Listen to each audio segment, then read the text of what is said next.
Hello everyone. ఎప్పుడు tomato పచ్చడి మామిడికాయ పచ్చడే కాకుండా డిఫరెంట్గా మిరపకాయతో కూడా పచ్చడి చేసుకోవచ్చు. అది ఎలాగో చూపిస్తాను. ఫస్ట్ మనం తీసుకున్న మిరపకాయలు కొంచెం కారం తక్కువగా ఉండేలాగా చూసుకోండి. లైట్ గ్రీన్ కలర్లో ఉండే అయితే కొంచెం స్పైస్ తగ్గుతుంది.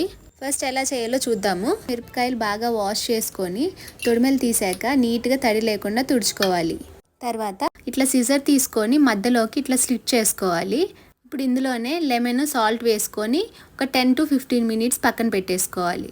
తర్వాత ఒక ప్యాన్ తీసుకొని అందులో మెంతులు, జీలకర్ర, ఆవాలు ఇవన్నీ కొంచెం లైట్ బ్రౌన్ వచ్చేదాకా వేయించుకొని చల్లారాక పౌడర్ పెట్టేసుకోవాలి. ఇప్పుడు లెమన్లో మ్యారినేట్ అయిన చిల్లీస్ ఉన్నాయి కదా, అది ఒకసారి కలుపుకొని అందులో గ్రౌండ్ చేసుకున్న పౌడరు, కచ్చపచ్చగా దంచిన వెల్లుల్లి ముక్కలు, కొంచెం ఆయిల్ వేసుకొని కలుపుకోవాలి. అండ్ ఇది పెరుగన్నంలోకి అయితే బెస్ట్ కాంబినేషన్. చాలా సింపుల్గా అండ్ టేస్టీగా ఉంటుంది. తప్పకుండా ట్రై చేయండి, మీకు నచ్చుతుంది. బాయ్.